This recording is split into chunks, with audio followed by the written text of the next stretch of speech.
जय श्री कृष्णा, जय श्री राधे। मार्गशीर्ष मास का महत्तम और कथा सुनने वाले सभी भक्तों का आज की कथा में हार्दिक स्वागत है। भगवान श्री कृष्ण चंद्र और माँ श्रीमती राधा रानी की कृपा सदैव सदैव ही आप सभी पर और आपके परिवारजनों पर बनी रहे।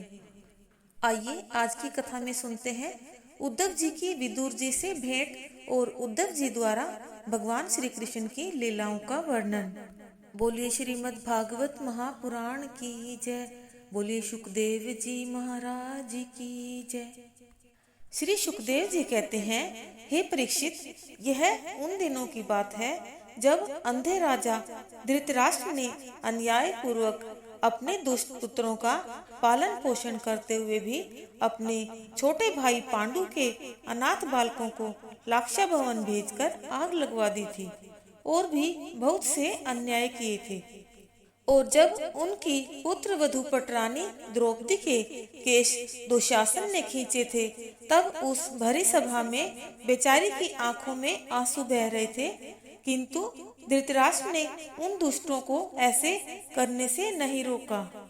दुर्योधन ने सत्यपरायण और भोले भाले युधिष्ठिर से उनका राज्य अन्याय और छल पूर्वक उनसे जुए में जीतकर वन में भेज दिया तथा शर्तों के आधार पर जब वे लौट आए तो उन्हें उनका राज्य वापस न दिया। तब भी वह कुछ नहीं बोला। बेचारे विदुर जी की वहाँ सुनता ही कौन था। जब भगवान श्री कृष्ण उन्हें समझाने हस्तिनापुर पहुँचे, तब उन्होंने कौरवों की सभा में कहा, महाराज, आप उन्हें केवल 5 गांव ही दे दीजिए। तब भी पुत्र के मुंह में अंधा कुछ न बोला। विदुर जी ने दुर्योधन के इस क्रूर व्यवहार को नीति के विरुद्ध बतलाया, इसलिए उस धूर्त ने उनका तिरस्कार कर दिया। विदुर जी बहुत ही शांत स्वभाव के थे। उन्होंने अपना धनुष उतारकर और राजद्वार पर रखकर हस्तिनापुर से चले गए। वे स्वेच्छा से पृथ्वी पर विचरते, तीर्थों में स्नान दान आदि करते हुए प्रभाग क्षेत्र पहुंच गए। तब तक भगवान श्री कृष्ण की सहायता से महाराज युधिष्ठिर राज्य करने लगे थे। विदुर जी वहां से चलकर विविध देशों में होते हुए जब श्री यमुना जी के तट पर पहुंचे, तब उन्होंने परम भागवत उद्धव जी का दर्शन किया। वे भगवान श्री कृष्ण के प्रख्यात सेवक और अत्यंत शांत स्वभाव के थे। विदुर जी ने उद्धव जी से भगवान श्री कृष्ण और उनके आश्रित अपने सुजनों का कुशल समाचार पूछा और भगवान श्री कृष्ण से संबंध रखने वाली बहुत सी बातें पूछी। जब विदुर जी ने उद्धव जी से इस प्रकार उनके प्रिय श्याम सुंदर श्री कृष्ण जी के विषय में इस प्रकार पूछा, तब उन्हें अपने स्वामी एवं सखा श्री कृष्ण का स्मरण हो आया और उनका हृदय प्रेम के उद्वेग से भर गया। उद्धव जी ने कहा, विदुर जी, श्री कृष्ण रूपी सूर्य के छिप जाने से हमारे घरों को काल रूपी अजगर ने खा लिया और अब वे श्रीहीन हो गए हैं। उनके कुशल की अब क्या सुनाऊं। भगवान श्री कृष्ण अपने त्रिभुवन मोहक श्री विग्रह को छुपाकर अंतर ध्यान हो गए और एक प्रकार मानो उन्होंने हमारे नेत्रों की रोशनी को ही छीन लिया हो। उद्धव जी ने भगवान श्री कृष्ण के अवतार से लेकर अंतर ध्यान तक की विविध लीलाओं का संक्षेप में वर्णन किया। उनसे मिलकर वे बद्रिकाश्रम की ओर चले गए। विदुर जी उद्धव जी के चले जाने पर प्रेम से वियल होकर रोने लगे। तत्पश्चात विदुर जी यमुना तट से चलकर कुछ ही दिनों में गंगा जी के तट पर पहुँचे। वहाँ उनकी मैत्रेय जी से भेंट हुई। श्री सुखदेव जी कहते हैं, हे परीक्षित, परम ज्ञानी मुनि मैत्रेय जी हरिद्वार क्षेत्र में विराजमान थे। भगवत भक्ति से शुद्ध हृदय वाले विदुर जी उनके पास जा पहुँचे और उनके साधु स्वभाव से प्रभावित होकर उनसे पूछा। विदुर जी ने कहा, भगवान, संसार में सभी लोग सुख के लिए ही कर्म करते हैं, परंतु न तो उन्हें सुख ही मिलता है और न उनका दुख ही दूर होता है, बल्कि उससे भी उनके दुख की वृद्धि ही होती है। अतः इस विषय में क्या करना उचित है, यह आप मुझे कृपा करके बतलाइए। हे परीक्षित, जब विदुर जी ने मानवों के कल्याण के लिए इस प्रकार प्रश्न किया, तब मैत्रेय जी ने उनकी प्रशंसा करते हुए कहा। मैत्रेय जी कहते हैं, हे साधु स्वभाव विदुर जी, आपने प्राणी मात्र के कल्याण के लिए बहुत ही उत्तम बात पूछी है। आप तो दुष्ट जनों को दंड देने वाले साक्षात भगवान यम ही हैं। आपको मांडव्य ऋषि का शाप होने के कारण ही श्री व्यास जी के द्वारा विचित्र वीर्य की दासी के गर्भ से आपका जन्म हुआ है। आप सर्वदा ही भगवान और उनके भक्तों को अत्यंत ही प्रिय लगते हैं। इसलिए भगवान ने अपने निज धाम पधारते समय मुझे आपको ज्ञान उपदेश करने की आज्ञा दी थी। इसलिए अब मैं आपको जगत की उत्पत्ति, स्थिति और लय के लिए योग माया के द्वारा निस्तारित हुई भगवान की विभिन्न लीलाओं का वर्णन करता हूँ। सृष्टि से पूर्व समस्त आत्माओं की आत्मा केवल एक परमात्मा ही थे। उस समय न तो दृष्टा ही था और न दृश्य। अनिर्वचनीय माया के द्वारा ही भगवान ने इस विश्व का निर्माण किया है। काल शक्ति से जब यह माया त्रिगुणमयी शोभ को प्राप्त होती है, तब परमात्मा ही अपने अंश रूप से उसमें चिदाभास रूप बीज स्थापित करते हैं और तब काल की प्रेरणा से महतत्व प्रकट हुआ। महतत्व के विकृत होने पर अहंकार तत्व की उत्पत्ति हुई।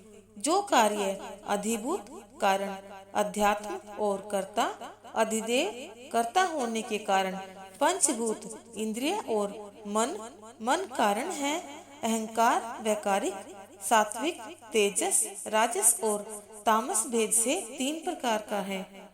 अहंकार तत्व में विकार होने से पंचभूत, मन और इंद्रियों के 10 अधिष्ठात देवता उत्पन्न हुए। 10 इंद्रियों सहित मन अध्यात्म है। इंद्रियों के विषय अधिभूत हैं। इंद्रियों के अधिष्ठाता देव अधिदेव हैं तथा प्राण, अपान, उदान, समान, व्यान, नाग, कूर्म, कृकल, देवदत्त और धनंजय ये 10 प्राण हैं। देवताओं ने कहा, हे अधिदेव, अपने सृष्टि रचना की इच्छा से हमें त्रिगुणय रचा है। इसलिए विभिन्न स्वभाव वाले होने के कारण हम आपस में मिल नहीं पाते और इसी से आपकी क्रीड़ा के साधन रूप ब्रह्मांड की रचना करके उसे आपको समर्पण करने में असमर्थ हैं। अतः हमें क्रिया शक्ति के सहित अपनी ज्ञान शक्ति भी प्रदान कीजिए। मैत्रेय जी ने कहा, सर्वशक्तिमान भगवान ने जब देखा कि आपस में संगठित न होने के कारण उनकी महतत्व आदि शक्तियाँ विश्व रचना के कार्य में असमर्थ हो रही हैं, तब उन्होंने काल शक्ति को स्वीकार करके एक साथ ही महतत्व, अहंकार, पंचभूत, पंच तन्मात्रा और मन सहित 11 इंद्रियां इन 13 तत्वों के समुदाय में प्रविष्ट हो गई। एक महतत्व, एक अहंकार, 5 भूत, 5 तन्मात्रा और मन सहित 11 इंद्रियां ये मिलकर 23 तत्व हुए। इस प्रकार जब भगवान ने अदृष्ट को कार्योन्मुख किया, तब ही उस विराट पुरुष की उत्पत्ति हुई। यह विराट पुरुष ही प्रथम जीव है। अतः समस्त जीवों की आत्मा होने के कारण ही इन्हें परमात्मा कहते हैं। विराट पुरुष के सिर से स्वर्गलोक, पैरों से पृथ्वी और नाभि से अंतरिक्ष आकाश उत्पन्न हुआ।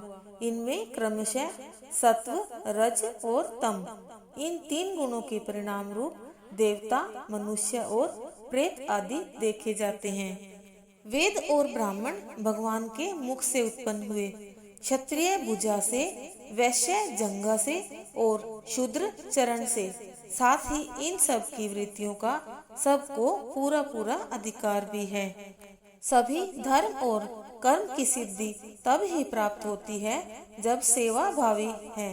सेवा किए बिना कोई भी धर्म सिद्ध नहीं होता, इसलिए हमें सेवा करनी है। भगवान के चरणों से सेवा वृत्ति उत्पन्न हुई है और उसके अधिकारी हुए शूद्र वर्ण, जिनकी अपनी वृत्ति से ही भगवान श्री हरि प्रसन्न हो जाते हैं।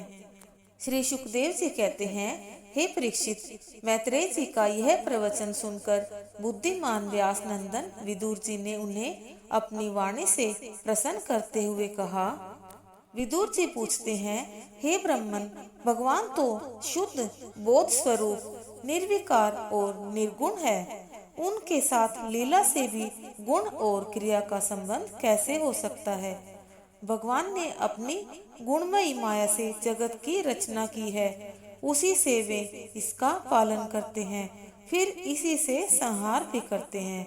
फिर उन्हें किसी प्रकार कर्म जनित क्लेश की प्राप्ति कैसे हो सकती है? मैत्रेय जी ने कहा, हे कुलश्रेष्ठ, जो आत्मा सबका स्वामी और सर्वथा मुक्ति स्वरूप है, वही दीनता और बंधन को प्राप्त हो। यह बात युक्ति विरुद्ध अवश्य है, किंतु वस्तुतः यही तो भगवान की माया है। जिस प्रकार स्वप्न देखने वाले को अपना सिर काटना आदि व्यापार न होने पर अज्ञान के कारण सत्यव्रत भासते हैं, उसी प्रकार इस जीव को बंधन आदि न होते हुए भी अज्ञानवश भास रहे हैं। विदुर जी ने कहा, हे भगवान, आपने यह बात बहुत ठीक ही कही कि जीव को जो बल आदि की प्रतीति हो रही है, उसका आधार केवल भगवान की माया है। वह क्लेश मिथ्या और निर्मूल है। इस संसार में दो ही प्रकार के लोग सुखी हैं, या तो अत्यंत मूढ़ अज्ञानग्रस्त हैं, या जो बुद्धि आदि से अतीत श्री भगवान को प्राप्त कर चुके हैं। बीच की श्रेणी के संशय पत्र लोग तो दुख ही भोगते हैं। हे मुनिवर, आपने कहा था कि यह विराट ब्रह्मादि प्रजापतियों का भी प्रभु है। उन्होंने किन किन प्रजापतियों को उत्पन्न किया तथा सर्ग, अनुसर्ग और मनुओं की भी रचना की। हे मैत्रेय जी, उन मनुओं के वंश और वंशधर राजाओं के चरित्रों का, पृथ्वी के ऊपर और नीचे के लोकों का तथा भूलोक के विस्तार और स्थिति का वर्णन कीजिए, तथा यह भी बतलाइए कि तिर्यक मनुष्य, देवता, सरीसृप, सर्पादि जो रेंगने वाले होते हैं, जंतु और पक्षी तथा जरायुज, स्वेदज, अंडज और उद्भिज, ये चार प्रकार के प्राणी किस प्रकार उत्पन्न हुए? शेष आचरण के अनुसार स्वभाव, वर्णाश्रम का विभाग, ऋषियों के जन्म कर्म आदि, वेदों का विभाग, यज्ञों के विस्तार, योग का मार्ग, ज्ञान मार्ग और उसका साधन सांख्य मार्ग तथा भगवान के कहे हुए नारद, पांच रात्र आदि तंत्र शास्त्र, विभिन्न पाखंड मार्गों से होने वाली विषमता, नीच वर्ण के पुरुष से उच्च वर्ण की स्त्री से होने वाली संतानों के प्रकार तथा भिन्न भिन्न गुण और कर्मों के कारण जीव की जैसी और जितनी गतियां होती हैं, वे सब हमें सुनाइए। हे ब्राह्मण, धर्म, अर्थ, काम और मोक्ष की प्राप्ति के परस्पर अविरोधी साधनों का, जैसे वाणिज्य, दंड नीति, शास्त्र, श्रवण विधि और श्राद्ध की विधि, पितृगणों की सृष्टि का तथा कालचक्र में ग्रह, नक्षत्र और तारागण की स्थिति का भी वर्णन कीजिए।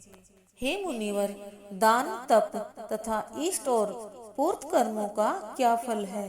प्रवास और आपत्तियों के समय मनुष्य का क्या धर्म होता है? निष्पाप मैत्रेय जी, धर्म के मूल कारण श्री जनार्दन भगवान किस आचरण से संतुष्ट होते हैं और किन पर अनुग्रह करते हैं? श्री सुखदेव जी कहते हैं, हे परीक्षित, जब विदुर जी ने मुनीश्वर मैत्रेय जी से इस प्रकार ज्ञान प्राप्त करने की इच्छा से पुराण विषयक प्रश्न किए, तब भगवत चर्चा के लिए प्रेरित किए जाने के कारण वे बहुत ही प्रसन्न हुए और प्रेम पूर्वक उनसे कहने लगे।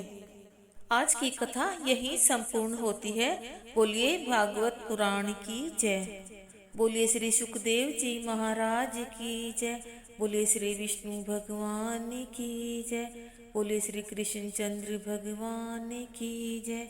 जय जय श्री राधे, जय जय श्री राधे, जय जय श्री राधे। आइए अब करते हैं श्रीमद् भागवत महापुराण की आरती।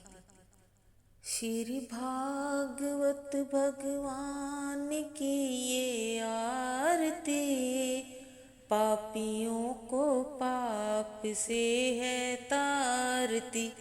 श्री भागवत भगवान की ये आरती, पापियों को पाप से है तारती। ये अमर ग्रंथ, ये मुक्ति पंथ, ये पंचम वेद निराला, नव ज्योति जलाने वाला। हरि नाम यही, हरि धाम यही, यही जग मंगल की आरती। पापियों को पाप से है तारती। श्री भागवत भगवान की ये आरती, पापियों को पाप से है तारती। ये शांति गीत पावन पुनीत, पापों को मिटाने वाला, हरि दर्श दिखाने वाला। यह सुख करनी, यह दुख हरनी, श्री मधुसूदन की आरती। पापियों को पाप से है तारती। श्री भागवत भगवान की ये आरती, पापियों को पाप से है तारती। ये मधुर बोल जग फंद खोल, सन्मार्ग दिखाने वाला, बिगड़ी को बनाने वाला। श्री राम यही, घनश्याम यही, यही प्रभु की महिमा की आरती।